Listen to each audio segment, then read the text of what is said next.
ओम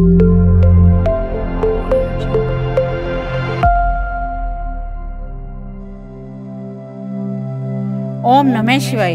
हमने पिछले अध्याय में पढ़ा कि कैसे चंचला ने शिव प्राण की कथा से, जो उसका पिशाच जोनी में उसका पति था, उससे मुक्ति दिलवाई और वो भगवान शिव के दर्शन कर सका। तो अब हम शिव प्राण के श्रवण की विधि तथा श्रोताओं के पालन करने योग्य नियमों का वर्णन करते हैं। शौनक जी कहते हैं कि महाप्रयाग व्यास शिष्य सूत जी, आपको नमस्कार है।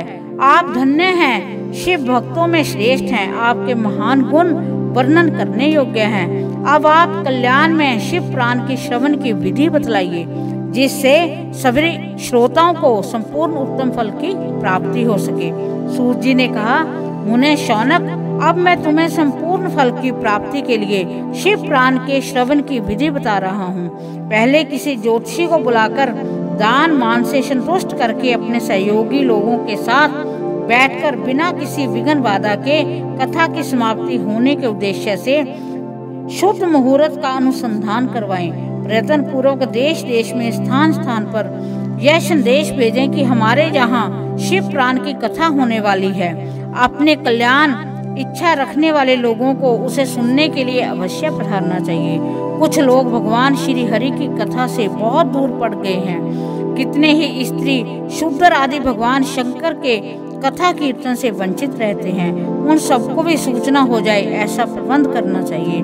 देश देश में जो भगवान शिव के भक्त हों तथा शिव कथा की कीर्तन और श्रवण के लिए उत्सुक हों, उन सबको आदर पूर्वक बुलवाना चाहिए और आए हुए लोगों का सब प्रकार से आदर सत्कार करना चाहिए। शिव मंदिर में, तीर्थ में, वन प्रांत में अथवा घर में शिव प्राण की कथा सुनने के लिए उत्तम स्थान का निर्माण करना चाहिए। केले के खंभों से सुशोभित एक ऊंचा कथा मंडप तैयार कराएं। उसे सब और फल पुष्प आदि से तथा सुंदर चंदोवे से अलंकृत करें। चारों ओर ध्वजा पताका लगाकर तरह तरह के सामानों से सजाकर सुंदर शोभा संपन्न बना दें। भगवान शिव के प्रति सब प्रकार से उत्तम भक्ति करनी चाहिए। वहीं सब तरह से आनंद का विधान करने वाली है। परमात्मा भगवान शंकर के लिए दिव्य आसन का निर्माण करना चाहिए तथा कथावाचक के लिए भी एक ऐसा दिव्य आसन बनाना चाहिए जो उनके लिए सुखद हो सके। मुने, नियम पूर्वक कथा सुनने वाले श्रोताओं के लिए भी यथा योग्य सुंदर स्थानों की व्यवस्था करनी चाहिए। अन्य लोगों के लिए साधारण स्थान ही रखने चाहिए। जिसके मुख से निकली हुई वाणी देहधारियों के लिए कामधेनु के समान अविष्ट फल देने वाली होती है। उस प्राण वेता विद्वान वक्ता के प्रति तुच्छ बुद्धि कभी नहीं करनी चाहिए। संसार में जन्म तथा गुणों के कारण बहुत से गुरु होते हैं, परंतु उन सब में प्राणों का ज्ञाता विद्वान ही परम गुरु माना गया है। प्राण वेता पवित्र, दक्ष, शांत, ईर्ष्या पर विजय पाने वाला, साधु और दयाल होना चाहिए। ऐसा प्रवचन कुशल विद्वान इस पुण्य में कथा को कहें। सूर्य उदय से आरंभ करके 3:30 पहर तक उत्तम बुद्धि वाले विद्वान पुरुष को शिव प्राण की कथा सम्यक रीति से वांचनी चाहिए। मध्याह्न काल में 2 घड़ी तक कथा बंद रखनी चाहिए, जिससे कथा कीर्तन से अवकाश पाकर लोग मल मूत्र का त्याग कर सकें। कथा प्रारंभ के दिन से 1 दिन पहले व्रत ग्रहण करने के लिए वक्ता को स्टोर करा लेना चाहिए। जिन दिनों कथा हो रही हो उन दिनों प्रयत्न पूर्वक प्रातः काल का सारा नित्यक्रम संक्षेप से ही कर लेना चाहिए। वक्ता के पास उसकी सहायता के लिए एक दूसरा वैसा ही विद्वान स्थापित करना चाहिए। वह भी सब प्रकार के संशयों को निवृत्त करने में समर्थ हो, लोगों को समझाने में कुशल हो। कथा में आने वाले विघ्नों की निवृत्ति के लिए गणेश जी का पूजन करें। कथा के स्वामी भगवान शिव की तथा विशेषतः शिव प्राण की पुस्तक की भक्ति भाव से पूजा करें। तत्पश्चात उत्तम बुद्धि वाला श्रोता तन मन से शुद्ध एवं प्रसन्नचित हो आदर पूर्वक शिव प्राण की कथा सुने। जो वक्ता और श्रोता अनेक प्रकार के कर्मों से भटक रहे हों, काम आदि 6 विकारों से युक्त हों, स्त्री में आसक्ति रखते हों, पाखंड पूर्वक बातें करते हों, वह पुण्य के भागी नहीं होते।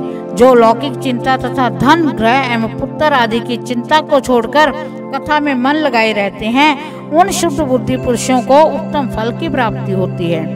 जो श्रोता श्रद्धा और भक्ति से युक्त होते हैं, दूसरे कर्मों में मन नहीं लगाते और मौन, पवित्र और उद्वेगन शून्य होते हैं, वे ही पुण्य के भागी होते हैं। सूत जी बोले, शौनक, अब शिव पुराण सुनने का व्रत लेने वाले पुरुषों के लिए जो नियम है उन्हें भक्ति पूर्वक सुनो। नियम पूर्वक इस श्रेष्ठ कथा को सुनने से बिना किसी विघ्न बाधा के उत्तम फल की प्राप्ति होती है। जो लोग दीक्षा से रहित हैं उसका कथा श्रवण में अधिकार नहीं है। अतः मुने, कथा सुनने की इच्छा वाले सब लोगों को पहले वक्ता की दीक्षा ग्रहण करनी चाहिए। जो लोग नियम से कथा सुने उनको ब्रह्मचार्य से रहना, भूमि पर सोना, पत्तल में खाना, प्रतिदिन कथा समाप्त होने पर ही अन्न ग्रहण करना चाहिए।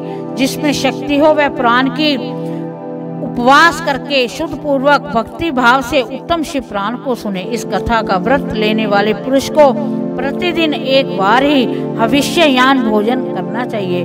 जिस प्रकार से कथा श्रवण का नियम सुख पूर्वक सद सके वैसे ही करना चाहिए। गृष्ट अन्न, दाल, जला अन्न, सेम, मसूर, भाव दूषित तथा वासी अन्न को खाकर कथावर्ती पुरुष कभी कथा ना सुने। जिसने कथा का व्रत ले रखा हो वह पुरुष प्याज, लहसुन, हींग, गाजर, मादक वस्तु तथा आमिष कहीं जाने वाली वस्तुओं को त्याग दे।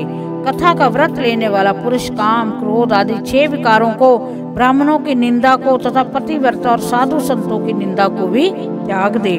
कथाव्रती पुरुष प्रतिदिन सत्य, शौच, दया, मौन, सरलता, विनय तथा हार्दिक उदारता, इन सद्गुणों को सदा अपनाए रहे। श्रोता निष्काम हो या सकाम हो वह नियम पूर्वक कथा सुने। सकाम पुरुष अपने अभीष्ट कामना को प्राप्त करता है और निष्काम पुरुष मोक्ष को पा लेता है। दरिद्र, क्षय का रोगी, पापी, भाग्यहीन तथा संतान रहित पुरुष भी इस उत्तम कथा को सुने। काक, बंध्या आदि जो 7 प्रकार की दुष्टा स्त्रियां हैं वह तथा जिसका गर्भ गिर जाता है वह, इन सभी को शिव पुराण की उत्तम कथा सुननी चाहिए। हे मुने, स्त्री हो या पुरुष सबको यत्न पूर्वक विधि विधान से शिव पुराण की ये उत्तम कथा सुननी चाहिए। महर्षि, इस तरह शिव पुराण की कथा के पाठ एवं श्रवण संबंधी यज्ञोत्सव की समाप्ति होने पर श्रोताओं को भक्ति एवं प्रयत्न पूर्वक भगवान पुराण पुस्तक की भी पूजा करनी चाहिए। तदनुसार विधि पूर्वक वक्ता का भी पूजन करना चाहिए। पुस्तक को आच्छादित करने के लिए नवीन एवं सुंदर बस्ता बनवावें, उसे बांधने के लिए दृढ़ एवं दिव्य डोरी लगावें, फिर उसके विधिवत पूजन करें। मुनि श्रेष्ठ, इस प्रकार महान उत्सव के साथ पुस्तक और वक्ता की विधिवत पूजा करके वक्ता की सहायता के लिए स्थापित हुए पंडित का भी उसी के अनुसार धन आदि के द्वारा उससे कुछ ही कम सत्कार करें। वहां आए हुए ब्राह्मणों को अन्न, धन आदि का दान करें। साथ ही गीत, वाद्य और नृत्य आदि के द्वारा महान उत्सव रचाएं। मुने, यही यदि श्रोता विरक्त हो तो उसके लिए कथा समाप्ति के दिनों में विशेष रूप से उस गीता का पाठ करना चाहिए जिसे श्री रामचंद्र जी के प्रति भगवान शिव ने कहा था। यदि श्रोता ग्रस्त हो तो उस बुद्धिमान को उस श्रवण क्रम की शांति के लिए शुद्ध विषय के द्वारा होम करना चाहिए। मुने, रुद्र संहिता के प्रत्येक श्लोक द्वारा होम करना उचित है अथवा गायत्री मंत्र से होम करना चाहिए, क्योंकि वास्तव में यही प्राण गायत्री में ही है। अथवा शिव पंचाक्षर मूल मंत्र से हवन करना उचित है। होम करने की शक्ति न हो तो विद्वान पुरुष यथाशक्ति हवनीय हविष्य का ब्राह्मण को दान दे दीजिए।